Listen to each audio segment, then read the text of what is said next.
Bias exists, bias is real, and then we get to do the beautiful, joyful work of checking our biases. Oh wait, I judge that person based on how they sound. And the other thing about accent bias is that we are judging ourselves. Samara Bay is a fellow dialect coach who has household names on her client roster like Gal Gadot, Penelope Cruz, Pierce Brosnan, Keegan-Michael Key. She may have coached Wonder Woman, but to me, she is a superhero of her own right. With her best-selling book she released last year called Permission to Speak, she is out to change the way we perceive power by helping people fully show up as themselves. She's literally revolutionizing the world of voice from the ground up. I cannot wait to share our whole conversation with you. Hey, hold on. Before we get to the good stuff, would you just take a moment, like this video, and subscribe to the channel? It really helps us out. And then also you won't miss any of the exciting weekly conversations I'll be posting. Thank you. Welcome to Unmuted, where we explore how our voice and accents are so much more than just words. I'm dialect coach Audrey LeCrone. Samara Bay, thank you so much for joining me, and cheers. Cheers, thank you for that. You're welcome. So since this is a voice podcast, and we're clearly voice nerds, before we get into speaking a lot, I'm curious, what is your little warm-up trick that you like to do for people or for yourself to get ready to speak? Okay, I have a few, but I feel like if I have 10 seconds, then I'm gonna just do two quick things. Okay. One of them is like some version of a wiggle. Okay. Which, you know, it's like a lovely reminder that it turns out we have a body, no matter where we go. Yeah. And we do forget that, and obviously our we're breath floating requires heads. that as well. So like a little wiggle. Okay, let's do it. And then the other one, let's do a wiggle first, and everyone can do it with us, just to kind of get in your body. Okay. I like to add a little spine roll down on it. The idea of the wiggle is two things. One, you know how like dogs will shake when they're changing their state, their emotional state? We are also animals, so it is a reminder that we are that we have animal bodies. But the other thing is that if you feel silly, that is right. You are connecting to your sense of silly. And that is one of the greatest warm-ups you can possibly do. And the other thing then is perhaps more technical, but not even really. It's just, you know, this area in between our nose and our cheekbones is what we call our mask. But it's also just a spot where, you know, build up from the day can happen. Maybe you have a cold, maybe, you know, it's just allergies. And doing a little bit of a hum into these fingers. Okay. Going like this. And then going up in pitch a little bit. Maybe one more time. And then coming back down, as we always must do. And then perhaps you may have something that needs to come out of your nose. Oh, after you do that? Yeah. Oh. I feel like I'm gonna honk. Hold on. I think there's also something very vulnerable, deliberately vulnerable, about blowing one's nose in front of the public. But also, you can tell. I have a microphone on, I'm blowing my nose. Let me do it again. That was very vulnerable. How brave. How brave. I had to do it again. Also, you can tell, and for anybody trying this, you are instantly more pingy. P-I-N-G-Y, this other word that speechy people use to mean, you know, practically speaking, that there's vibration happening here. Yeah. But on a more philosophical level, this pinginess is a sense of presence, of like I'm forward rather than I'm hiding. And to me, if you have 10 seconds, a wiggle and that, and you're like, and I'm here. Wow. Okay. Cool. Thank you for that. A little nose clean out. I feel like since I've just blown my nose in front of you, we've already kind of broken the ice. I like that. However, I have an icebreaker question for you that's very important to me, which is, what accent do you find sexiest? This sounds like a cop-out, but I'm just going to go for it because I believe it. The sexiest accent is the one that is unapologetic. What do you mean by that? Whether English is your second language or you have an accent that you know sort of codes for not from around here, or you're an actor putting on one, there are just two very different ways we can show up. And of course, there's like 80 billion ways, so it's kind of a joke to say that, but there's like two general categories. And one is the version where you're trying to hide so that people don't quite see you or hear you. and the others where you don't. And that's the work that we're really doing with people, right? It's sound stuff meets this bigger thing of how do I show up without apology? Sounding the way I sound or the way my character sounds because it's right. And because it's like the embodiment of humanity right where I am. Actually, I want to say, I asked the VASTA community, the Voice and Speech Trainers Association, I asked the community of dialect coach and voice professors that I've been asking people this question of what accent they think is sexiest often. And a lot of times people will say like a gravelly, like voice. And I was like, that's not good for you. That code's for unhealthy. Yeah, why are we attracted to that? Yeah. Like if I'm trying to teach people how to be resonant and free with their voice, am I making them unattractive? Yeah. So I mean, I don't know, we could theorize. The responses they varied from we're attracted to brokenness to some people say that it reflects a state of arousal where your vocal cords swell a little bit. Well, it suggests also, I mean, that's fascinating. It suggests also that there is something about a clean voice that has no gravel that also maybe our goal, and maybe a voice professional who cares about health goal, but that codes for all of us as listeners as not quite human. And the life we've lived coming out in our voice is what makes us connect vocally with people, right? So a gravelly voice also means like, you've lived. Shit just went down. Yeah. I mean, like stuff has happened. Either just like literally, the night before or accumulated. I remember being taught that sort of neutral was ideal. Which is a physical posture as well as a vocal posture. Right. But the idea, that pinginess that we talked about at the beginning, if you're like thinking entirely about being pingy and resonant and having enough voice you also come across as a not quite human being. Right. And then the question is, well, what do we do with that? Right.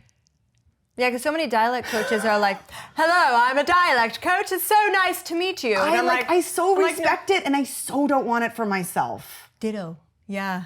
Yeah. And I know that I've connected. Either. That's right. That I've connected with people because I don't have that. Yeah. And because I literally sound like, and we all sound, unless we're, trying hard not to, sound like the life we've actually lived, including the places that we grew up and the way our parents sounded and the way our friends sounded and the feelings we had about that, which is completely legit and valid. And then where we went next and what we did in that first room of power that we were in, where we were reading the room and trying to adjust, and what we did in that other room, and what we did when we dated that person, and what we did in that job, and who our friends are now that we spend the most time with and what they sound like. And the fact that that's how humans are, that in fact the more empathetic and the more sort of adventure-seeking we are, the more we're going to inevitably accumulate versions of ourselves from all the rooms we've been in, and then we show up in this one and we're like, this is me. It's like, it's just a celebration of humanity unless we decide it's a problem. How does that show up for you? I had a podcast in 2020 that... I listened to it. It was great. It's still... Thank you. It's still on. I get this... Permission to speak. Check it out. This is what I was going to say. I get this feedback. People find it all the time. It's lovely to hear that. But it was my very, very, very first time in my mind sort of going public. And that I could hear it on the mic. And my producers were fine. They were like, oh, you sound great. And I'm like giving myself notes, not like shoulds kind of notes, but notes like, I tamp down my weird. Which I think is what we all do when we are feeling like we're being evaluated. I mean, linguists would say that's an evaluative space, and that's either a literal one like a job interview, or a more, sort of, you just feel in the air, or you worry for something that you're, say, making and then going to send out to people later. You have these future judging ears.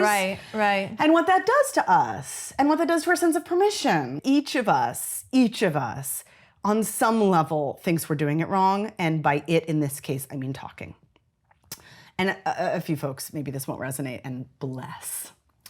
But for most of us, there is some voice in our head because of our parents, or because of some aspect of our upbringing, or some shame little, messaging that got in there culturally from a boss, from a manager, from a boyfriend, from a kid in second grade.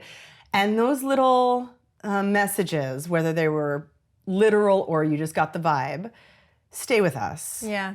And they amount to a whole lot of shoulds of how we should sound in public, how one should sound in public if one wants to get taken seriously. And I took it upon myself during this year of, sort of me being the most public I've ever been, to not do that.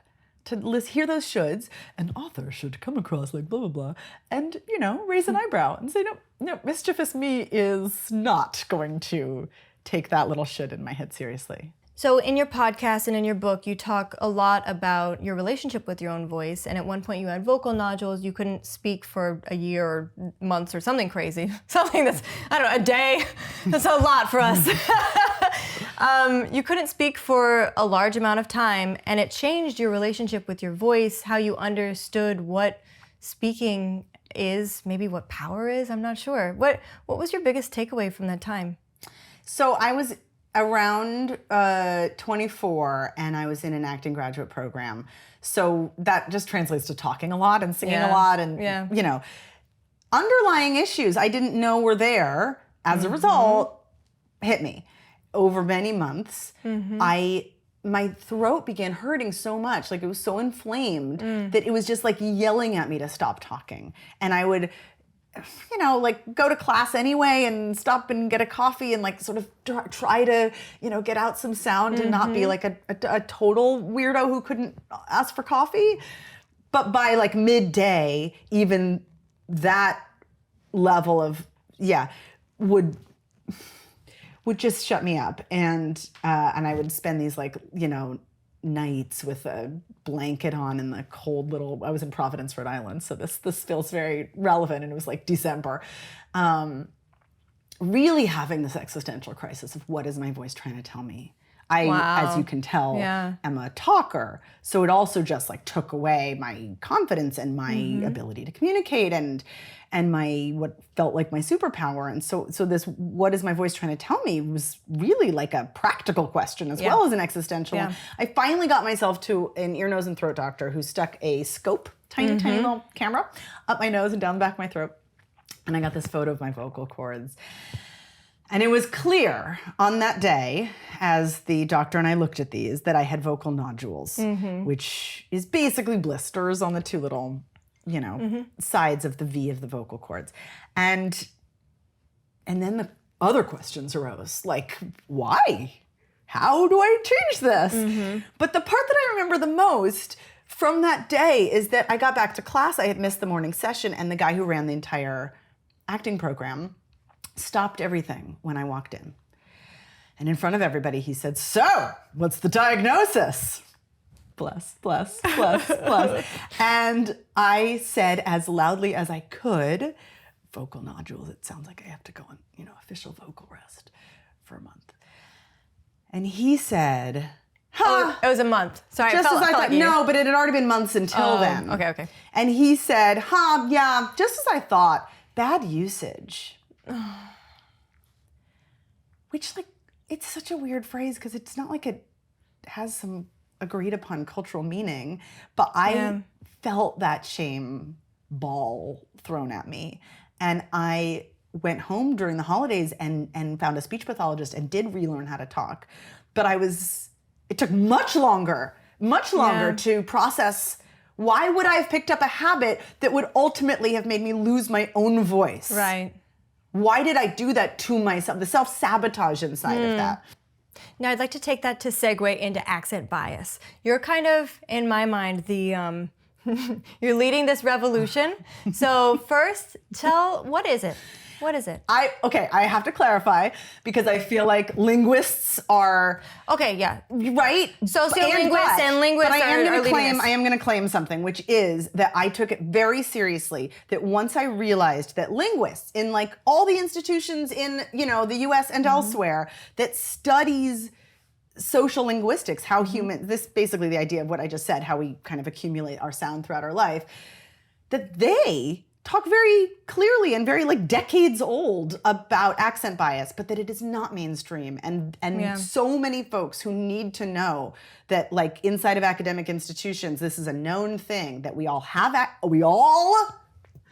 accents, and then we all have the ability to judge people based on their accents because humans do this thing where we go, are they an us or are they a them? And that's the only reason dialects exist anywhere in the world anyway. Like, let's, in that amazing book that you talked about, the Catherine Kinsler book, she has this amazing quote where she says something like, separate a common people by a mountain, and they'll start to sound different within, I don't know, certainly less than a generation.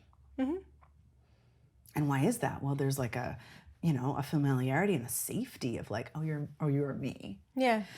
So look, bias exists, bias is real, and then we get to do the beautiful, joyful work of checking our biases. Oh, wait, I judge that person based on how they sound. I can do better. I actually want more diversity of sound in the world. I can do better. And the other thing about accent bias is that we are judging ourselves. So that judgment, that bias, right? We are often the one who is dismissing ourselves before anyone else does, which is just like the most heartbreaking thing in the whole world. So which is why being apologetically yourself is so sexy to you. Makes sense. Et voila. Nice. So once I started interviewing coaches, once I started interviewing linguists for this podcast of mine in 2020, as well as just like being a pop linguistics nerd who would like listen to all the podcasts and all the things, I was like, oh my God, the people need to know about this. We need accent bias to be on the list of all the biases that we know that if we want to be a thoughtful, kind, respectful human in the world, we have to think about this on like a daily basis. This is the work. So yeah, in that way, maybe I'm the revolutionary because I really am just like waving the flag being like, this is what we're doing. You're drawing attention to it in a way that has not happened before, and it absolutely needs to. And then someone was like, what's if that's voice bias, right? So now it's bigger than accent, voice bias, right? Right. So that we can name that, for example, we may have felt judged for saying like, or for having a voice that's high, or a voice that's low, or a voice that has range, or a voice that's flat, or a voice that's ... right? If that's voice bias, what would the alternative be? If I were to step into visionary mode, which, I give us all permission, right? This is a thing we get to do. What is the vision of the future that has less voice bias because we know that it exists and we're doing the work?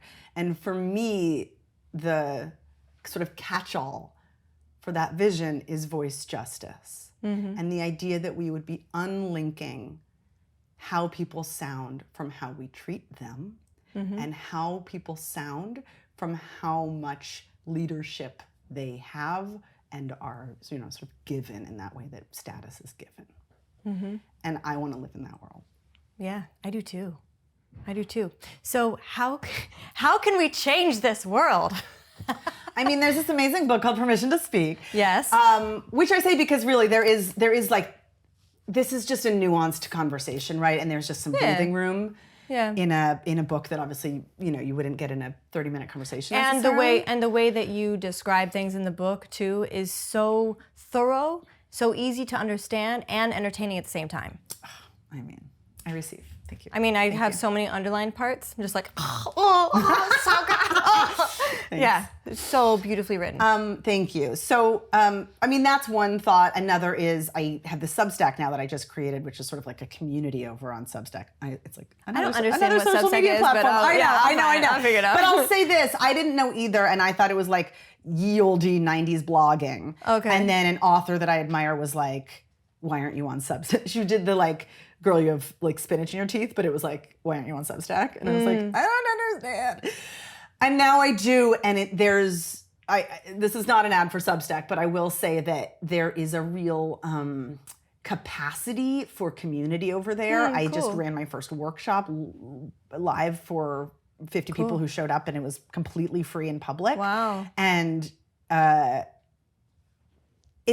there's just such potential there. Cool. Not just for obviously mine, but you said how do we how do we do this? And I think what I've learned from the very first time that I kind of got thrown into talking about this, which was in 2018, and my university asked me to come back and speak at this women's conference. And they were like a 50-person breakout workshop in between Justice Kagan and Justice Sotomayor, who also went to my university. And they were like, yeah, but yours will just be like a cool little, voice workshop. And I was like, right, okay, so for non-actors, right? I was coaching Gal on Wonder Woman 2 that summer. So I was like, okay, wait, so what would this be? And then I found out right before I flew out to do it that 465 people had signed up for my 50-person workshop, which was like market research I was not expecting to, be collecting. And then I got there, they moved it to the biggest auditorium on campus where I had seen Jon Stewart and Willie Nelson, do their thing when I was a student. And on that stage, what I learned was that I do have some accumulated wisdom, right? This is what we have. But a little bit of language, of new, sort of words to help collect a feeling, a little bit of language, a little bit of space, a literal space that feels, safe enough that people can breathe and think and wonder and feel mischief. And solidarity, the fact that you're not doing that alone, that you're seeing people on both sides of you go, language, space, solidarity, that's all we need. Yeah.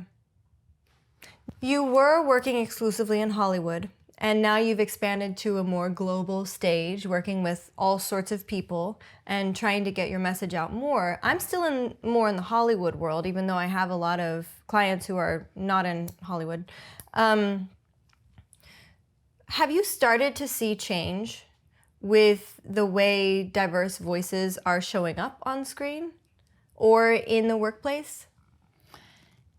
Yes. I think I have to be the voice of an optimist, quite honestly. And so if I am defining my real mission as helping magnificent people show up magnificently in the moments that matter, which I realized was what was so hard for those women running for office that I started to work with around that same time in 2018 when I was coaching Gal, and the fact that those things were happening at the same time, and that she represented, in that movie, the idea of a hero coming and saving us all. And then here were these women running for office. This was what was going to ultimately become the blue wave, but we didn't know the summer of before that midterm. Yeah.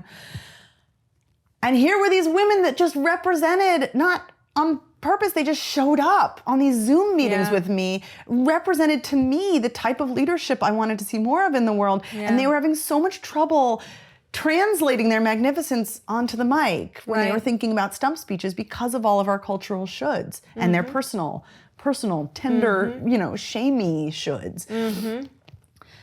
And so I began then to realize that if what I'm really interested in is how we show up when we show up, that it was on me to start to collect evidence that actually is what works. Yeah. Because of course we can all say, no, that's too scary. No, that's not safe. And that is fair, but it also stops us from having our true access to our imagination. There's this amazing Toni Morrison quote where she says, as you enter positions of trust and power, dream a little before you think. Right? And of course we can all jump to the thinking, if I'm gonna have a seat at the table, I better sound like the people at the table in order for them to take me seriously so I don't get kicked out of that room. Yeah. Completely an understandable thought. And, I think part of my job is to sort of nudge us towards the mischief of, if I have a seat at the table, what would I like people at that table to sound like? And how do I show up like that And today? If everyone at that table sounds the same, what's the joy in that? There's no delight there. And why are you there? Yeah, why are you there? Exactly. You're not adding anything new or different. Totally.